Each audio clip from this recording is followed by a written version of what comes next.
A blizzard hides more than snow. It buries memories, best left forgotten. Welcome to Mystery's Notebook. I am your host, Elspeth. Tell me, where are you watching from tonight? Your voices make this journey alive. Now the story begins. Bless this machine, Emperor, that it remembers what men will not. The snow fell upward when we landed. It peeled from the ice like pale smoke, lifting itself in sheets and veils, rising to meet the thrashing belly of the Valkyrie, as if gravity had turned its face away from this world.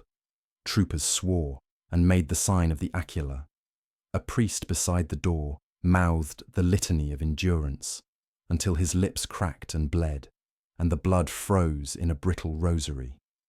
The tech adept, strapped into the bulkhead, clicked his steel teeth and said, flat-voiced, "Vector inversion, meteorological data corrupt." As if any liturgy could force the world to obey arithmetic. We came down anyway. Orders are heavier than air. Metal screamed, skids bit, the hatch unsealed with a cough of knives. The wind tried to climb into us. Cold. It found the gaps. It learned our shapes. We made line. We were trained enough for that, even as the white rose past our knees in slow, wrong bellows. I called counts the way the drill taught me. 1 squad, 2, 3, spacing 15, weapons safed, auspex out. The blizzard reduced everyone to silhouettes with teeth. The ground under the snow was polished ice, the old kind that remembers glaciers and does not forgive mistakes. I kept my vox close, throat mic, warm undercloth, and listened to the storm speak in static. Crytha's Fall had a listening post once, designation KLF 17/Orison, and the administratum papers said it monitored deep-range pics for pirate chatter and unlicensed transmissions. The schematic showed a spine of hab tubes and an antenna spire like a candle left in a window. There should have been a landing grid. There should have been beacon lamps. There should have been a welcome channel full of dead man's codes and board operators. There was only white. White and the sensation that the sky was an overturned sea. We put our backs to the Valkyrie's heat wash while the pilot spooled down and the priest finished cracking blood rosaries off his teeth. The blizzard called cadence on the hull. It called in a rhythm, and I did not want to hear it as rhythm, but a soldier's brain is a metronome, whether he admits it or not. You learn to count before you learn to fear. The beats were not random. They came. 8. Pause. 8. Pause. 13. The pause felt like breath held in a chest too large for the world. Auspex, I said. Now. Trooper Lyle knelt in the lee of the landing strut and popped the guard off the scanner. The wind reached for his bare fingers with teeth of glass. He hissed and worked fast. He thumbed the gain up and the filters down, smearing out the roar until we could read beneath the weather. The pic display stuttered, rolled, then ironed itself, flat. "There's a pulse," he said. "Under the ice. How far?" "Hard to say. The return isn't—" "It's moving." He swallowed. "Sergeant, it's moving but not going anywhere. Say it plain. Depth fluctuates, like it rides the breath of the crust." He glanced up at me, snow building on his brow like a second skull. "It's regular, like a heart." The priest behind us heard that and whispered, "Everything that lives may die. Everything that beats may be stilled." And I wanted to strike him for speaking a curse aloud where the world might hear. We pushed for the listening post. The blizzard made distance a scripture we could not read. One moment the spire was a smudge and a rumour. The next it was at hand, its antenna lattices lacquered in hoarfrost, its signal lamps blind with frozen tears. Doors gaped, one buckled inward, another torn free and embedded in the drifts 3 stories up, hung there like a saint's flayed skin pinned for display. "Breach!" I called. "Standard entry." We went in, and cold came with us. It poured across the threshold in a slow tide, nosed at boots, curled itself around ankles, learned our names. Inside smelled of old oil and new iron, and the metallic tang of air recycled too many times. Power still ran. Consoles glowed in slow, exhausted heartbeats. Cogitators exhaling a thin pink steam that froze into a luminous rim at the vents. We secured corridors and split by the book. First team to ops, second to habs, third to the generator shrine. And still the white light from outside found ways to fall up the stairs. A reversal as constant as sin. We dug in. Routines keep men from thinking. We laid comms wire by hand because the vox blinked odd and blinked again. We set a perimeter in the loading bay and erected a snow screen that molted and regrew even as we drove stakes. We burned incense in the machine shrine. The adept muttered Binharik like a clock choking on numbers. The generator responded with a smoothing of its cough and a small approving ping. Men laughed too loud at that. They laughed the way condemned men laugh at a new coat of paint. Hours passed in the way hours pass, when there's no sun and no night, only a storm's long throat. Food tasted like paper. Water froze in cups, unless held between palms. Frost gathered in our eyebrows in filaments, fine and exact. Little printed letters of ice. Private Core showed me his lashes in the reflection on a plasteel panel. The crystals had grown in a pattern that looked like script, repeating angles and repeating strokes. "Looks like the catechism," he said, trying to make it a joke. "See, there's the mercy and the—" "Scrape it off," I said, and he did, and the crystals fell upward, making no sound as they drifted to meet the ceiling. We established a work-rest rotation. We sent 2 men to inventory the habs, 4 to the antenna spire to see if any dish would bite a sky that did not want to be eaten. The Auspex man returned with new figures. The pulse under the ice was closer. The numbers were precise, cycle interval increasing by 3 seconds every hour, amplitude rising in a careful crescent. The adept said, "It is not a machine." And then, after a moment, "It is not a machine." At third rotation, we were missing a man. Second squad's roll call snagged. Names cadence, bodies counted, and there was a hole in the music. "Troop again," I said. The men looked at one another as if someone would produce him from a pocket. The squad leader pointed at the door to the generator shrine. "He was on candles," he said. "He was right there." The shrine door was shut. The frost on its edges was unbroken. Inside, the candles guttered and the generator thrummed like a held breath. "No gen." We searched, we shouted, and our voices came back thinner than when they went out. We found his gloves folded inside his helmet on a bench with a neatness that made my skin feel too tight. We found his boot prints veering toward the loading bay, and then stopping, mid-stride, as if he had stepped into the air and found it welcoming. We followed the line of that last step with our eyes, and saw only the white. "Wind took it," someone said, and the priest behind us shook his head once, sharply, as if something had asked him a question he did not want to answer. I logged it. I logged everything because a record is a kind of prayer. I set my vox on the crate beside me and dictated in a voice that sounded older than the lungs that shaped it. "Missing one. Troop again. No sign of breach. No blood. No distress. Recommend search grid when the weather—" And then I stopped because saying, "when the weather breaks" on Crythe's Fall felt like telling a corpse, "when you wake." The Auspex man cut in on the vox with a burst of cold air and numbers. "Sergeant, the pulse. Listen." He patched audio. It came through as pressure, a shove to the eardrum, then another. 8. Pause. 8. Pause. 13. The same wrong cadence the wind had taught the hull. We put more men on the perimeter. We sang the litany of true aim under our breath until it became a chattering hum that matched the cogitators. We set hab heaters to the red zone and watched the needles refuse to move. We tried to raise orbit.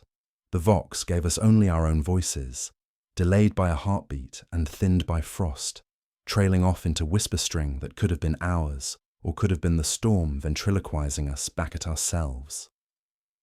Second missing, this time from the spire. A rope line tied to the handrail went taut and hissed over a rim of ice. We hauled and retrieved the rope with its carabiner neatly closed, sheath stiff as bone. No weight at the end. He unclipped, someone said, as if men unclipped in a gale. He fell, someone else said, as if falling meant anything on a world where snow preferred the heavens. I walked the perimeter until the world narrowed to breath and helmet and the sound of my boots trying to trust a surface that didn't want to be believed in. I kept one glove on the auspex, one on the lascarbine, and my shoulder leaned to the wind as if it were a wall with a pulse. The listening post moaned like a choir left outside. The antenna spire keened. The white insisted on itself with quiet fury. By the time we stacked rations in a corner and built a shrine out of ammo crates, we had 3 names that didn't answer roll call, and one man who swore he had never met Trooper Jen in his life. I slapped him once, flat-palmed, because fear often wears the mask of lies, and he cried without tears because the cold wouldn't allow it. We set a final watch. We said the prayer that calls for sleep without dreams. The adept blessed the vox. I keyed my recorder. The red rune warmed under my thumb. White silence, I said, giving the world a name so it could be held in the hand. Kryth's Fall, listening post KLF 17/Orison, initial garrison complete, personnel reduced by... I hesitated because the number tried to change as I spoke it. I forced it into the world with my voice. By 3, environmental conditions, constant blizzard exhibiting anomalous lift characteristics, auspex returns, periodic subsurface resonance, regular, increasing. Recommendation, maintain. A tone cut me off. Not a crackle, not a squeal. A clean, bell-clear ping, like glass struck once by a gloved knuckle. It came again. Ping. The vox identified the origin as local. The screen wrote that word in frost. I watched the letters grow. Someone playing games? I asked the squad leader. He shook his head. No transmitters active besides mine. No channel open that wasn't war-coded and locked. Ping. Louder now. The machinist's spirit in the vox stirred and showed me a tag as if it could not help itself. My name. It spoke my name in the precise, bureaucratic tones of an administratum clerk taking attendance in the dark. Ping. Sergeant. And then my name, lettered in a voice I recognized as my own, coming up from beneath the ice. The storm has no hours. We tried to measure them at first. Watches wound tight, chronospheres sync to the second. Routine cut into the flesh of the day, the way the Munitorum taught us. Stand to, patrol, ration prayer, rest. But the blizzard never abated, not once, and when you cannot see the sky, you cannot convince yourself of a morning or an evening. After a while, the discipline became hollow. Men ate when told, knelt when told, but their eyes wandered the white as if seeking the sun's ghost. I made them dig firing lines around the listening post. The wind filled them as fast as spades could empty. I made them march drills in the landing bay. Their boots rang against the metal deck, and the echoes came back just a fraction late, as though someone else marched after us, half a step behind. Prayers filled the silence. Guardsmen muttered the catechism of steadfast aim as if it were a lullaby. Others whispered stranger things. Private Corps claimed he could hear syllables in the flakes, tiny sounds carried on their drift, fragments of litanies he had never been taught. When pressed, he repeated some. Mercy through erasure, strength through absence. The priest, who should have condemned such words as heresy, only stared at the ceiling where the snow rose to meet the steel and murmured that perhaps the emperor had more scriptures than the Ministorum ever catalogued. Patrols continued by rote. None returned whole. First squad lost 2 men between hab blocks. No lass fire, no alarm. Just space where brothers had stood. The footprints ended mid-stride, swallowed by wind that blew in no consistent direction. Second squad found one of their own in the motor pool, standing frozen upright like a sentinel, laser gun clutched across the chest. The frost had sheathed his face so completely it looked carved, but his eyes remained visible behind the glaze. They were white, and within that white were filaments of blue arranged in neat, geometric pattern, spirals and angled crosses that reminded me of Auspex diagrams. His mouth was open, as if he had died in the middle of a word. The medici thawed nothing, could not make a pulse, but when he scraped a sample from the skin, it came away like powdered glass. He checked his records twice, then a third time, and finally whispered that according to his instruments, this man had been dead for weeks, maybe months. I told him he was a liar. I had shared rations with the trooper yesterday. The medici nodded as though agreement did not matter. Only the numbers that did not lie. His hands shook when he tried to close the corpse's eyes, and the frost pattern spread to his gloves, crawling like script. We burned the gloves and said nothing more. The commissar ordered the body destroyed. We set it atop a promethium flare and watched it collapse into ash that the storm devoured before it hit the ground. The smell lingered though, caught in filters and fabric. Men swore they could still hear teeth chattering even when their ears were covered. The Auspex kept pulsing. I tasked Trooper Lyle to map it more carefully. He tuned the gain higher, pushed the filters harder, and finally produced a pict that none of us wanted. Beneath us, deeper than drills could cut, was a cavity, not static, not a single hollow chamber. It shifted constantly, bulging and narrowing, sliding like lungs that breathed without air. The display translated it into outlines, shadows of a space that should not exist. "Alive," Lyle said, eyes wide behind the frost on his visor. "Sergeant, the ice is alive." The priest struck him, flat-handed, hissing that only the Emperor lives eternal, but even his eyes betrayed the same terror. The Auspex repeated the cycle, the cavity swelling, contracting, then swelling again, and each time the perimeter grew wider, a tide, pressing upward. The commissar demanded numbers. Lyle's fingers tapped the screen. 2 clicks beneath, moving, closer, slowly, but toward us, always toward us. The room went silent but for the storm's heartbeat against the walls. I told them discipline would hold. I told them to return to their posts. I told them lies meant to keep men upright. Inside, I began the litany of remembrance. Name each man, picture his face, hold him in memory, so the white would not erase him too. I repeat them still into this recorder. I repeat them until my tongue numbs and the words crumble like ice. Because already, I cannot recall who stood beside me when we lit the flare, or whose laugh once carried across the drills. Already, the snow is taking more than bodies, and beneath it, something vast is coming closer. Rations diminish faster than the ledger admits. I check the crates myself, running my gloves over frozen plasteel lids, counting tins and dehydrated blocks until my fingers bleed under the nails.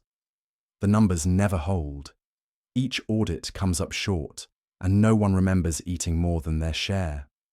Some swear the crates are lighter each morning, as if the storm eats through metal and spirit alike. Hunger makes men dream of food, and dreaming makes them dangerous. The Vox is worse. Static fills every channel. A static that is not random, not empty. It ticks in a rhythm, close to a voice.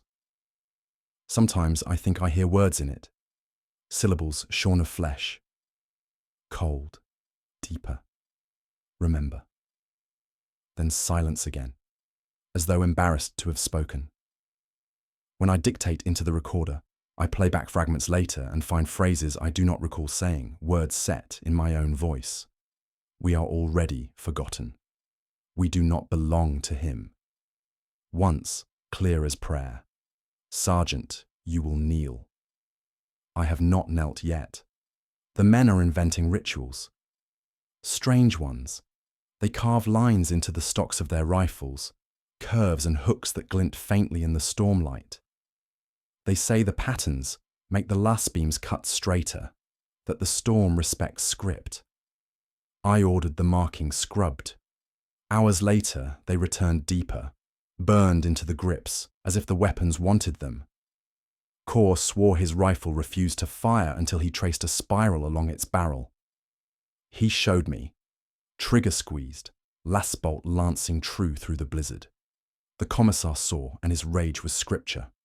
He shot Kor where he stood, one clean bolt through the chest. The sound cracked louder than thunder in the muffled air. We dragged the body outside, laid it on the snow, but the snow would not hold him. Though the wind scoured eastward, his corpse slid west across the drift, limbs stiff, head lolling, as if pulled on invisible lines. The storm carried him away without once shifting direction. Men watched in silence, their faces pale as wax, lips cracked from frost and fear. The commissar shouted after the body that heresy earns no grave, no pyre, only oblivion. His words fell flat. Oblivion had already claimed more authority than he. The Auspex cycles faster. Its pulse now throbs every few minutes. I set men to monitor shifts, but each watch swears they see something different. A hollow shaped like lungs, a coil like intestines, a sphere of glass, a void with teeth. The engine seer refuses to interpret. He insists the machine is translating stress into metaphor. I told him machines do not dream. He said nothing, and the snow on his hood rose toward the ceiling as though in assent. The storm is learning us. That is the only truth I can voice, without my tongue turning to ice. It listens, it records, it repeats. I heard Corporal Dent humming once, a child's lullaby, nothing martial, and hours later, the blizzard's howl picked up the same melody, whistled through antenna struts. He denied knowing it. Others joined, their breath frosting in unison, and for a moment, the whole regiment hummed one song they had never been taught. I fear the storm is carving us as we carve our rifles, pattern into pattern, prayer into absence, memory into script. Today the earth itself spoke. Forward squad moved to reinforce the perimeter trenches. Their boots marked the white. Their voices crackled faint across the vox. Then the Auspex keened, a pitch like metal tearing, and the ground split. Ice plates shifted, groaned, and collapsed inward. A tremor roared up through the station foundations. Men shouted, laser guns fired blind, but their voices collapsed into a single cry. Not fear, not command. Only one phrase torn through every channel at once. Remember us. Then nothing. The trench lay flat, seamless, as though filled by centuries of glacier. No mark of men, no ash, no ruin. Only the white, whispering. The tremor split the perimeter trench and cracked the ice beneath the listening post. At first we thought it had sealed over again, a wound closing before we could probe. But hours later, the wind shifted its howl and revealed a maw. A jagged seam yawning downward. Its rim glazed black where the storm's upward snow had melted and frozen again. The Auspex pulsed from the edge like a heart too close to the skin. The commissar demanded a rescue party descend to search for the missing squad. No one argued, though all eyes begged not to be chosen. I chose myself. A sergeant has that duty. We lowered lines and descended 10 of us, each clipped to the next like beads on a rosary. The blizzard dropped away after 10 meters, the wind cut clean as if knifed off by a boundary. Below us, silence, thick and reverent. Our headlamps caught walls of black ice carved too smooth to be natural, as though something vast had melted tunnels through the glacier and let them refreeze as cathedral glass. Frost veins glowed faintly from within, a pale phosphorescence that painted our armor with ghostlight. We could feel heat radiating from those veins, breath fogging not from cold, but from sudden warmth. A blizzard outside, a furnace vein within. The rules contradicted themselves without shame. We advanced single file, laser guns raised. Sound travelled oddly. A boot scraping echoed like a chorus. The deeper we went, the more the silence grew structured, as though it wanted to be an architecture as much as the walls did. One trooper muttered, "Sanctum," and the word clung to the vox like frost. From then on, the men began to use cathedral terms without command. Transepts, nave, altar, reliquary. The storm had taught their tongues. Then we found the first alcoves. The walls opened into niches, and in each stood a guardsman. Not ours. Different uniforms, faded insignia. Some bore flak plate rivets not manufactured in centuries. One still gripped a last lock too archaic for current issue, yet their flesh looked fresh, preserved in translucent sheaths of ice that held their expressions as though caught mid-prayer. Not decay, not frozen corpses, statues of living memory. The medica whispered, "Perfect preservation. No cell death. They could stand and march if thawed." He reached to touch one, and the commissar slapped his hand away hard enough to break the skin. The blood hissed when it hit the wall and evaporated like incense. We walked deeper. Alcove after alcove. Hundreds, thousands. Every regiment that ever landed here, perhaps. Forgotten banners frozen upright, frozen mouths half open as if singing liturgies in a choir of stone. Trooper Lyle's breathing ragged over Vox. "Sergeant," he said, "that one. Look." His lamp lit an alcove where the figure's face was his own, identical down to the scar across the lip he'd earned in a barracks brawl 2 years prior. Lyle dropped his rifle, hands shaking. "That's me. Emperor, save me. That's me." I told him it was a trick of frost. He wept anyway. The commissar growled that this was proof of faith tested, that the Emperor places every man twice, once in flesh, once in trial. He forced us onward, litanies on his lips, eyes too bright. His words echoed as if the walls enjoyed them, savouring syllables. The heat increased. My visor fogged. Armour felt heavy as lead. The tunnels widened into a chamber vast as a basilica, its ceiling veined with radiant frost that cast down illumination like stained glass from no sun. The regiment stood in awe, the way only the condemned look at splendour. I dared to speak. "We find the squad. We return." My words fell short. They sounded like blasphemy in that chamber, and then the air itself vibrated. Not from voices. Our throats were dry, our lips pressed tight. The ice began to hum. A low resonance, shaping into syllables. Chanting, slow, deliberate, layered in tongues I half knew from catechism and half not at all. Words without breath, ritual without speaker.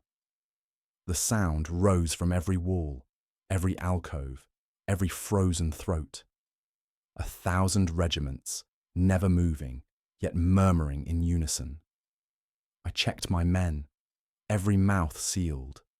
The commissar's eyes were wide, his lips bloodless. Even the priest was silent, fingers clenched in a white-knuckle aquila. The chant continued, louder, louder, until the recorder itself vibrated in my hand. The vox is failing, or worse, remembering. At first it was simple distortion, wind intruding, static disguised as words. Now the network eats itself. A command goes out. It comes back laced with fragments of older orders, overlapping like palimpsest on parchment. My voice, the commissar's voice, dead men's voices. A single instruction spools into contradiction. Advance. Hold position. Fire on sight. Lower your weapons. Men freeze, torn between imperatives, laser guns trembling in frostbitten hands. The Auspex can no longer filter signal from interference. Each scan is overwritten by the last, lines ghosting across the display like a stack of transparencies shuffled endlessly. Trooper Lyle swears he hears not only my orders, but things I have yet to say. "Sergeant, you'll command us to kneel," he whispered, repeating a phrase that still tastes like ice in my memory. He looked at me as if asking for proof of his own future.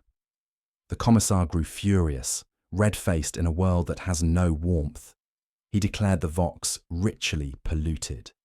The priests obeyed, dragging censers to the machine shrine, their smoke struggling against the storm. They sang Binharic invocations in voices shrill with fear, each syllable swallowed and repeated back by the static. One priest coughed, choking, and his cough came back through the Vox chorus seconds later, magnified into thunder. He dropped to his knees, covering his ears. We burned incense until our eyes stung. It did nothing. Men began vanishing. Not in the old way, not footprints ending, not squads swallowed by tremor. These were worse. I watched Corporal Dent mid-sentence, lips forming words about rations, when frost crawled from his mouth outward across his skin, outlining him in pale geometry. Then his outline thinned, until it was only a white sketch collapsing into dust. His comrades screamed. One reached to grab him and seized nothing but air. Dent's voice continued for a moment on the Vox, as if finishing the sentence after his body was gone. Others followed. One man's laugh ended with only the echo left behind, repeating in static like a child's toy. Another raised his laser gun, and the weapon clattered to the floor as his body evaporated in frost-laced silence. The squad leader tried to count heads, and by the time he reached 5, 2 had no names to match, their places already forgotten. I wrote them down in this recorder, fighting to remember, but even now the names blur as I look back. Did we ever have that many? I record clinically because I must, but my tone, yes, I hear it on playback, cracks like ice under weight. Fear seeps in. I cannot strip it out. The commissar insists we remain disciplined, but I see his hands tremble as he grips the Voxcaster mic. Tonight he ordered silence across all channels, believing the echoes will starve, without speech. The silence lasted less than an hour. The Vox woke itself, crackling alive, filling with voices. Our own, cut and spliced. I heard my sergeant's bark delivered in the commissar's tone. I heard Trooper Lyle's nervous cough threaded into the cadence of a prayer. I heard Dent, who no longer exists, laughing once, twice, forever.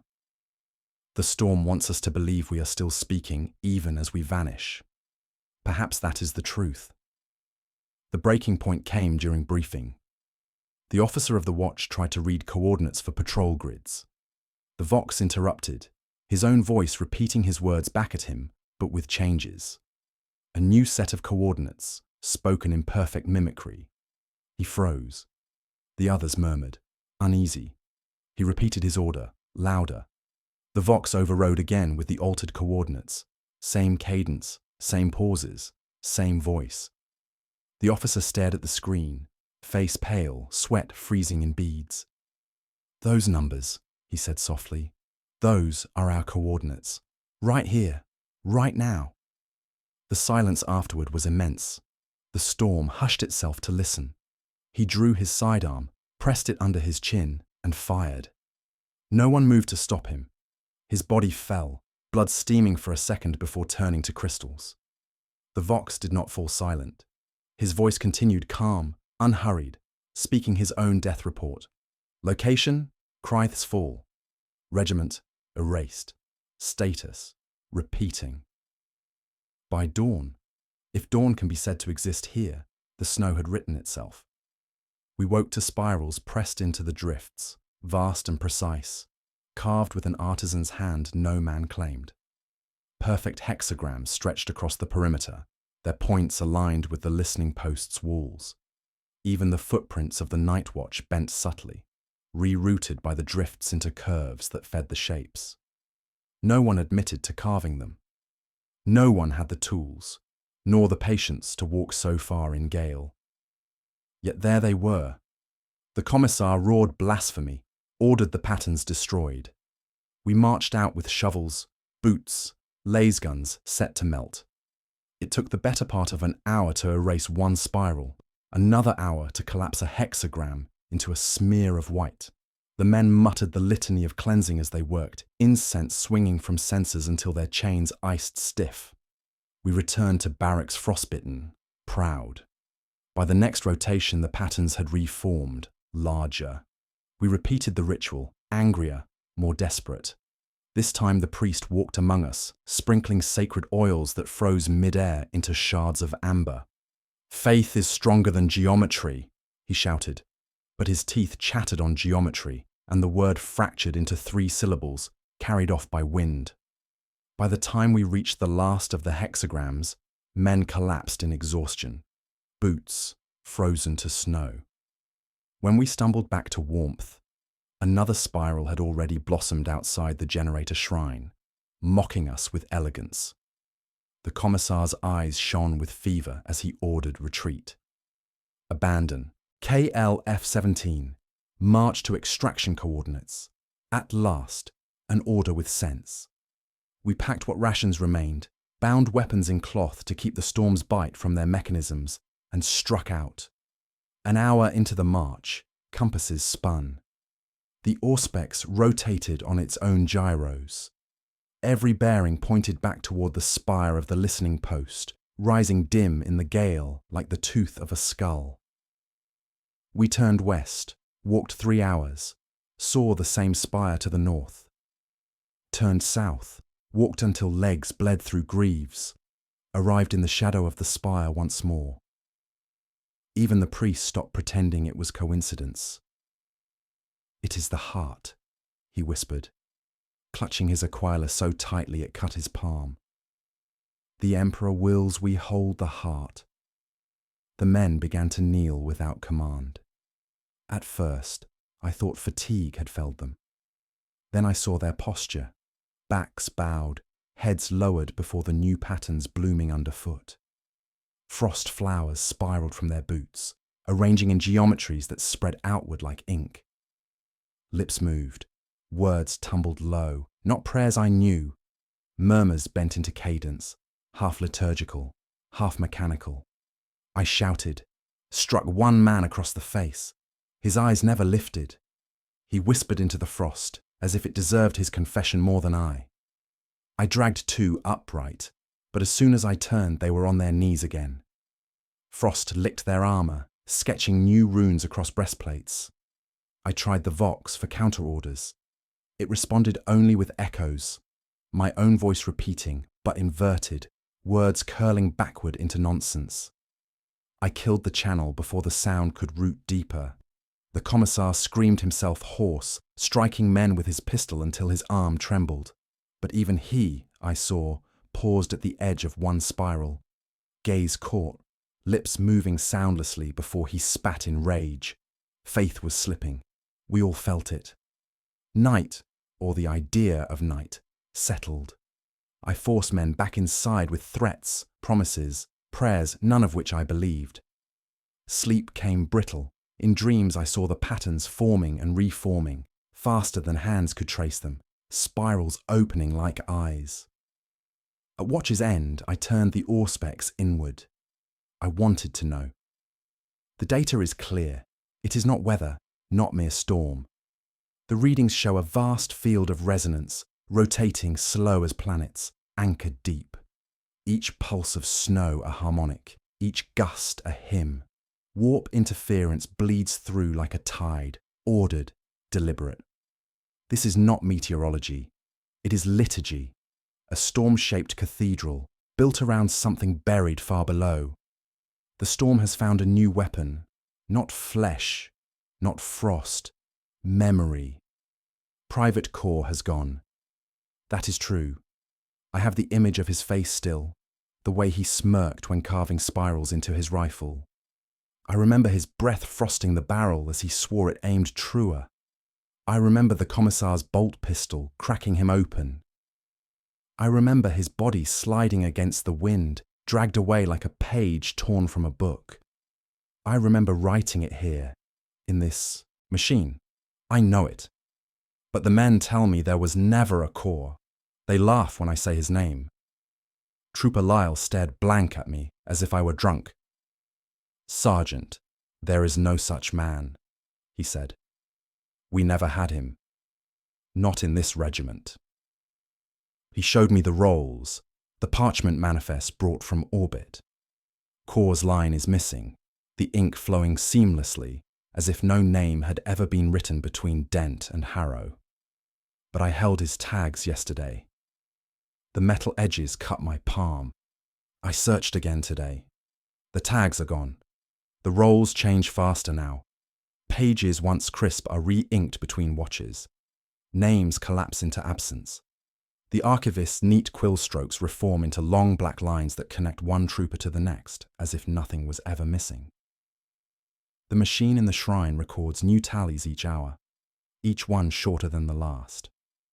When I challenged the commissar, he barked as always, but his voice cracked halfway. He spoke of discipline, then faltered, eyes distant. I was born. Hive. He stopped, blinked.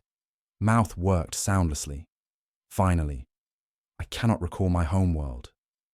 The admission silenced us all.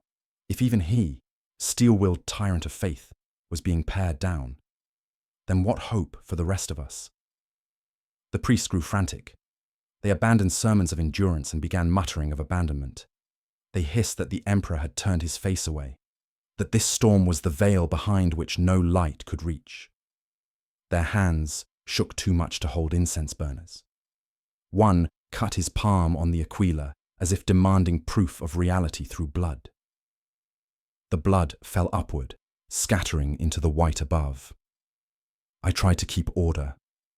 I recited names aloud each night, every trooper, every officer. I forced men to repeat them back. But half would falter, unable to recall even their squadmate of yesterday. A man would swear his bunk was always empty. Another insisted he had always carried double kit because there was no one beside him to share the load. And yet I remember. My skull aches with the effort of it. The recorder helps, but sometimes I hear my voice saying names I do not recall speaking, listing men I know but whose faces blur as I strain to remember.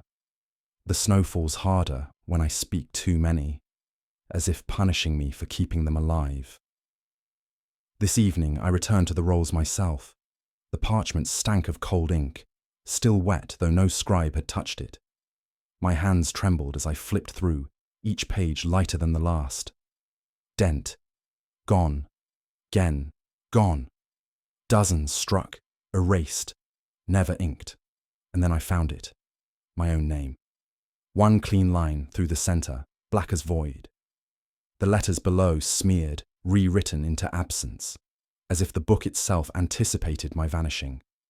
Orders, if that word still means anything, took us deeper into the crevasse. The commissar swore the emperor's test lay beneath, that only by walking into the sanctum of the storm could we excise its heresy. Men obeyed because disobedience no longer had consequence. Those who vanished left no witnesses, no record. Better to walk into the dark than be edited away mid-step. We followed the veins of glowing frost downward. The tunnels wound like arteries, warm despite the ice, lit faint by their own bloodless luminescence. Our boots clicked on surfaces carved smooth by forces too exact to be natural. Every corner whispered back our breaths, as though the glacier itself rehearsed our voices for later. Then we found the relics. A laser gun first, frozen upright in the wall, encased in translucent ice. Not rusted, not scarred, factory new, paint unmarred. Yet its pattern was one I did not know. Sleeker, charge pack socket reversed, a design no regiment had ever been issued. Next came armor plates stacked like offerings, embossed with unit designations I half recognized from history archives, and others I had never heard. In a chamber the size of a barracks, we uncovered vox units frozen in clusters, their dials glowing faint with residual power. They flickered when touched, chirping faint tones, despite no line, no fuel cell. Each unit bore serials far too high, numbers that should not be minted for decades yet. The engineer walked among them like a penitent among saints. His mechadendrites clicked and sizzled across the surfaces. "Not relics," he muttered, voice warbling through vox synth. "Not past, futures, possible futures." He traced a rune on a lasgun's casing that matched his own cog sigil, only stylized differently, stretched thin as if language itself had shifted. Artifacts preserved before their making, memory folded forward. The glacier is not archive, it is prediction.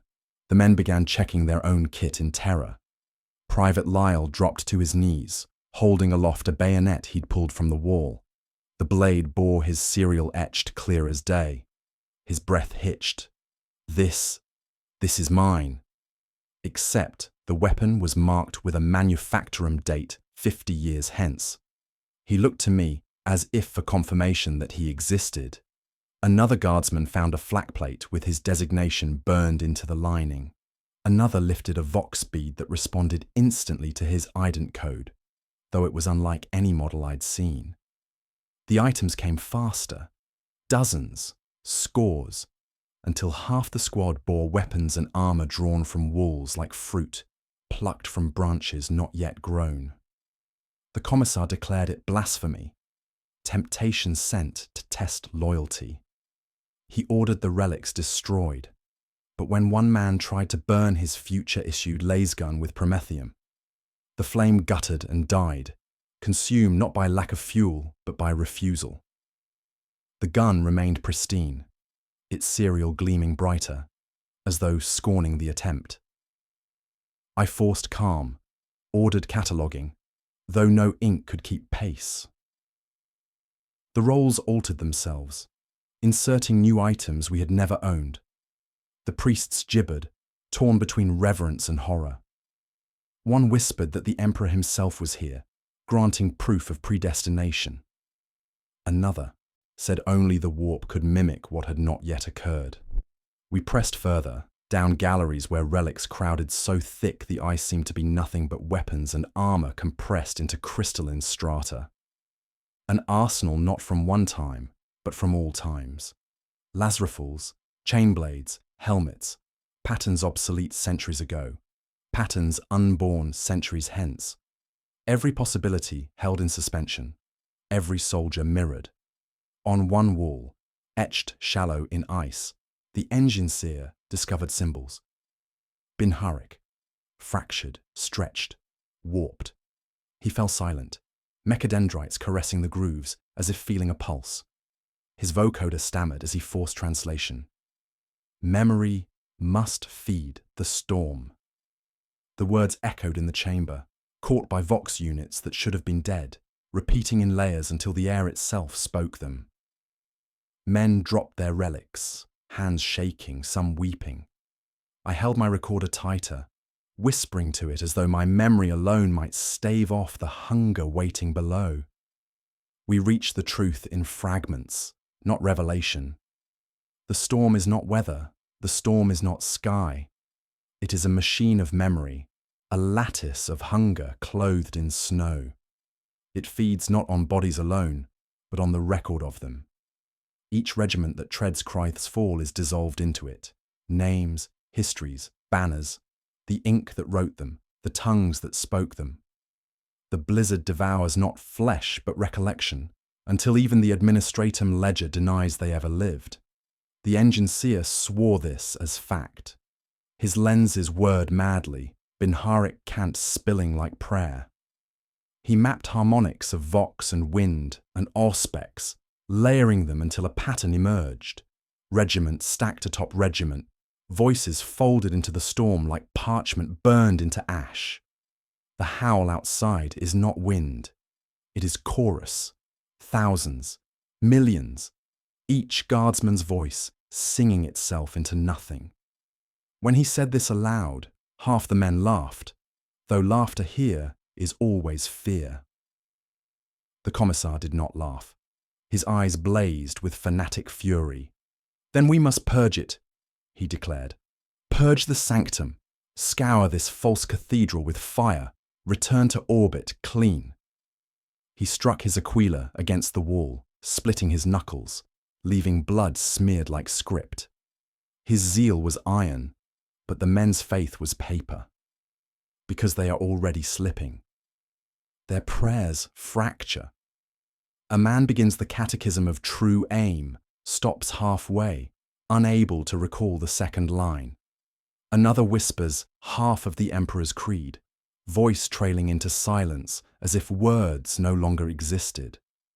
The priests try to prompt them, but their own litanies falter. The aquila feels heavier in their hands each night. Names vanish quicker than bullets. We hold roll call, and every time another absence appears, some men pause, staring blankly, lips moving, as if repeating a name they cannot pronounce. Others weep, trying to hold memories of comrades who never were. I cling to the recorder because its runes burn red when I speak, proof that at least one machine still remembers. And then came the transmission. It came on a private channel, one no man should have had. The rune flashed green without request, a soft chime in my earpiece, gentle as a heartbeat. I froze, listened. The voice was my own, calm, measured, no static, no corruption, only me. "Sergeant," it said, "you are weary. The regiment is already gone. Let them go." I gripped the vox so tightly my fingers split. "You cannot win," the voice continued. "The snow remembers more cleanly than flesh. Surrender them. Fold them into the storm. Erasure is peace." It paused, as if waiting for me to answer. My throat clamped shut. Then the final words, "You will obey. Because you already have." Doctrine has collapsed. The commissar was the first proof. We found him in the command gallery, arm outstretched, bolt pistol levelled at nothing. His finger locked on the trigger, his lips peeled back mid-curse, but he was ice, through and through. Frost had sculpted him into statue, skin, blood, bone, preserved mid-gesture. His eyes were still furious, still ablaze with rage, but rimed over like glass. When we tried to move him, he shattered at the joints. The shards smoked faintly, then drifted upward into the storm's breath. The priests fell next. Their tongues blackened with frostbite, their mouths too swollen to speak. They tried to gesture the litanies, fingers crooking in broken aquilas, but even their hands stiffened, digits snapping like frozen reeds. One by one, they sagged into silence. The smell of rot never came, only the stillness of statues, black tongues protruding like rotten candles. And so command fell to me. Sergeant by rank, commander by attrition. The men looked to me with hollow eyes, and I told them to dig, to keep moving, to act as if purpose could still be found. I speak more to this recorder than to them now. At least it remembers in red runes what I fear the storm will strip from me. We dug deeper into the tunnels. Shovels, lascutters, melters, every tool we could spare. But each path looped. Always it bent back to the sanctum of corpses. The walls reshaped when we looked away, rerouted us no matter how straight we swore our line. The auspex confirmed impossible geometry, headings converging, vectors folding. All roads lead to reliquary. That chamber has grown. Or perhaps it was always vast, and only now do our eyes admit it. Rows upon rows of frozen guardsmen, uniforms stitched from centuries, from futures unborn. A choir of stone-faced soldiers, hands locked around rifles, lips parted to sing hymns too low to hear. The men whisper among them, searching for themselves. I catch them staring too long, comparing faces. One trooper swore he saw his brother, dead 5 years past, grinning faintly behind the ice. Another sobbed when he found a lover he'd never confessed to alive in memory, now standing preserved forever. They kneel before these frozen alcoves, forgetting to eat, forgetting to drink, clinging to the idea that the storm has kept something safe, if not them. I do not kneel, but I walk the rows. I count them like a priest counts beads. I whisper their names if I know them, though most uniforms are from campaigns erased from record. Each figure is perfect, preserved, until tonight. We circled the sanctum again, hopeless in our search for a way deeper. I logged my men's dwindling number, forcing names through clenched teeth before the storm could excise them. My vox cracked and spat fragments of my own earlier words back at me, garbled reports about Private Corps, Corporal Dent, the commissar's frozen body, snippets repeating as if mocking. Then Trooper Lyle screamed. I spun. His lamp had fixed on a figure in the alcove directly before him. He shrieked my title, Sergeant.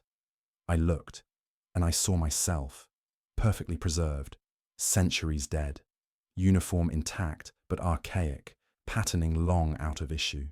Skin pale as marble, eyes closed, hands gripping a laser gun across my chest. My face unlined, but marked with the same scar that splits my lip now. My men drew back, some whispering prayers, others cursing. I stepped forward despite the tremor in my hands. My breath fogged the ice that held me. And then the figure's eyes opened. My own eyes. I confronted myself in ice. The doppelganger's eyes, my eyes, glowed faint under frost, pupils rimmed with cracks like shattered glass. Its lips moved slowly, the sound leaking not from throat but from vox static woven into the glacier. A voice layered, half metal, half flesh. You already chose this. I staggered back. The words reverberated in my skull like a bell. My men looked to me in horror, but none denied hearing it. Some clutched their ears, others whispered litanies that broke apart halfway, words falling useless in the gale. The walls widened beyond the alcoves. The tunnels bent and rejoined until we entered a space vast as a cathedral. The ribs of ice curved overhead like frozen vaults, translucent and glowing, each vein of frost pulsing faint light. The floor stretched flat and mirror-like, as though polished glass, reflecting our figures into endless depth. And the storm sang. The blizzard outside pressed inward through cracks, not as howling wind, but as resonance. It throbbed in the ice like an organ pipe, deep chords shaking marrow. Then came voices, hundreds, thousands, weaving into choirs. Each soldier turned pale when he recognized his own name carried in the song. Not once, but endlessly, layered in harmonies. Every man called, every man claimed. One by one they faltered, laser guns lowered, jaws slack. To hear your own name sung by the storm is to lose the belief it was ever yours to begin with. I shouted, tried to call roll, tried to anchor them with discipline, but my own name rose in the chorus, drowning my commands. Sergeant, Sergeant. The sound braided into music until I could not tell whether I was shouting orders or adding to the hymn. The gale outside intensified. The listening post above groaned under pressure, walls rattling as if the entire planet were being shaken like a drum. The auspex went white, no data, only resonance. The priest, one of the few still able to speak, dropped to his knees, blood on his lips, declaring this the Emperor's final choir, that he demanded surrender as him. His words echoed, and the storm repeated them back perfectly, louder, grander, as though the storm had already written the liturgy. My men began to act without command, a bayonet unsheathed. Another followed. Knees hit the glassy floor, one after another, in eerie synchronization. They dragged steel across their palms, cutting deep, blood spilling onto frost. But the blood did not pool. It froze instantly, crimson veins spreading outward like script. They carved their names with tips of blades. their own blood serving as ink. I screamed at them to stop. No one moved. They worked faster, humming with the storm, eyes unfocused. The first name completed flared bright in the ice, glowing like a rune. The storm's hymn swelled, absorbing the sound of that man's voice until his mouth closed, silenced. Yet his name continued in the blizzard's chorus. The ritual had begun, and it was not ours. The ritual devours. The first to finish his name, Trooper Halverson, vanished the instant his blood froze solid. There was no scream, no collapse. One heartbeat he knelt, bayonet clutched, letters spelled clear across the floor. The next heartbeat he was gone. His name still glowed in red frost, rune bright as a brand, but his body, his voice, even the memory of him blurred. Some men swore we had always been one short. Others stared blank, unable to recall his face. I shouted his name, but it tasted strange, as though my tongue had stolen a word not meant to exist. The others did not stop. The storm urged them faster, its hymn swelling as each line of blood carved into the glass.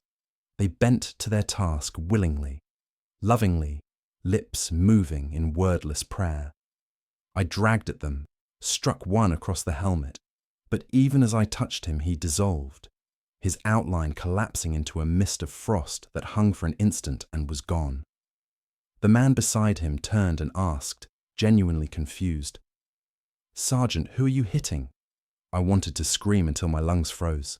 Instead, I forced myself to record, to make testimony. Every name lost, every face erased, every rifle falling into blood-slit glass. Already the muster roll in my satchel thinned, pages re-inking themselves with fewer lines. The paradox grew sharper. The blizzard outside howled louder, battering the cathedral with hurricane force, yet the temperature within rose. Frost ran like sweat down the walls, gathering in rivulets of black liquid that stank faintly of oil and iron. It pooled around our boots, steaming though the air remained glacial. Armor fogged, lenses smeared.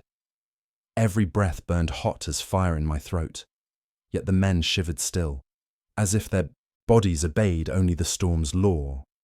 I counted them one by one, fighting memory with ritual. Lyle, Dent, Harrow. No, Dent was gone, long gone, but I forced his name out anyway. The storm hissed back, mocking me. Each syllable echoed in the choir until it sounded like blasphemy. Soon I was alone. Not alone. My men remained in rows, still kneeling, still carving, but one by one they finished, and each time I blinked, the squad was smaller. Their blood scripts shone bright, new lines weaving across the cathedral floor until the entire surface glowed with sigils. And each man who vanished was forgotten instantly, even by those still beside him. They did not grieve. They could not. The storm had already rewritten them. I forced myself upright, resisting the pull in my knees, refusing to kneel. My bayonet shook in my grip. The hymn roared in my skull, urging me to complete what had already been chosen. But the recorder in my hand burned hot, its runes alive, and I whispered into it. I resist. I remember. That is when I saw it. Through the melting walls, through the dark liquid pooling at my feet, the cathedral's floor split into fissures. The sigils connected, bled inward, opening a view beneath. I glimpsed the core, the storm's heart. A sphere of black ice, vast as any fortress. It pulsed with slow rhythm, each throb sending tremors up through the glacier, through the world. Faces swam across its surface, thousands, millions, shifting like reflections on water. Every guardsman lost, every comrade erased. Their mouths moved in silence, repeating litanies of surrender, eyes wide with frozen devotion. And there among them, I saw my own face, lips moving in unison with the rest, whispering prayers I have not yet spoken. The core whispers, not sound carried on air, not vox static, but thought pressed into marrow like a commandment older than bone. Its voice is patient, infinite, a tide that never tires. There is peace here. Lay down the burden, surrender memory, escape the wars, forget. Every word slides smooth into the gaps in my mind, where names used to live. My knees tremble as if in prayer. I feel the lure of silence, the mercy of being erased from war, from record, from pain. To be nothing is to be free, and yet duty claws at me, fragments of litany's surface, half remembered. To be forgotten is the final treachery. Who taught me that? A drill abbot? A chaplain? I cannot recall the face, only the weight of his hand on my shoulder, heavy as scripture. Another fragment comes. In his sight, every man is eternal. The words burn, but they feel thin, weaker than the storm's promise. I clutch the recorder until its rune glows red hot. I force my lips to shape words the storm cannot take. We are soldiers. We do not kneel. But my voice falters because I already saw myself kneel in the core's black surface. Still, choice remains. Duty or oblivion. To fight the storm or join it and be at peace. I open the satchel. Melter charges, standard issue. Weight heavier than memory, proof of something real. My fingers are clumsy, frostbitten, but I arm them one by one. The machine spirits within whine, eager for release. I whisper apologies to the men already gone, to the men already erased. If the Emperor sees us still, let this be the prayer he hears. The core pulses, slow, hypnotic. We are mercy. We are release. You cannot resist. You already chose. I place the charges at the fissures where black liquid boils. Each throb of the core shakes the ground. My reflection smiles in the ice, lips moving in tandem with mine, though it whispers only surrender. I step back, thumb the activator, breathe a prayer I cannot finish. My tongue will not recall the final line. The runes flare. Detonation. Light erupts like a new sun. Heat floods the chamber, vaporizing frost veins, shattering statues of preserved men. The black liquid screams as it boils, steam scalding through armor. The cathedral walls quake and crack, shards of ice falling like stained glass from heaven. The sphere convulses, fissures spreading across its surface. Faces wail in silence as they fracture and shatter into void. Then, stillness. The blizzard outside dies in an instant. The gale ceases. The hymn cuts. The storm is gone. And the silence that follows is heavier than sound, pressing on my skull until I wonder if this is peace or a deeper abyss. The storm is over. No howl, no resonance, no hymn. Only silence, so absolute it scrapes against the bones. At first I thought I had gone deaf. I shouted an order. The sound never came. I slammed my boot against the ice. No echo. Even Lasfire, when I tested it, flared light but carried no report. The world is blanketed in a silence that consumes, perfect as vacuum. Except for one sound. My heartbeat. I hear it clear as a drum in my skull. Too loud, too alone. I moved through the sanctum. The fissures had closed. The sphere was gone. The statues shattered into dust when touched, their faces erased mid-shiver. The cathedral walls sweated black liquid that no longer steamed. Nothing sang, nothing breathed. I was the last voice in a world that refused to carry voices. I climbed back toward the surface. The tunnels, once shifting labyrinth, lay straight and empty. My boots left prints the storm did not erase. That frightened me more than the patterns had. The snow no longer remembered. Outside, I found absence. The listening post was gone. No spire, no walls, no perimeter trenches, no banners fluttering stiff with frost. Even the landing grid had vanished. Where steel and men once stood, only snow stretched forever, flat and smooth, horizon to horizon. Of the regiment, nothing. Not gear, Not rations, not corpses. No trace they had ever lived, marched, bled, as if the storm had consumed them entire, leaving behind not even a shadow.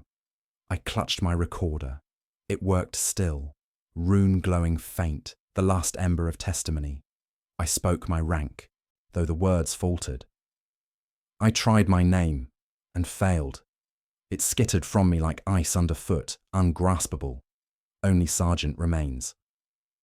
I forced the coordinates into the vox, spoke them again and again, each digit careful, as if numbers alone could anchor me to reality.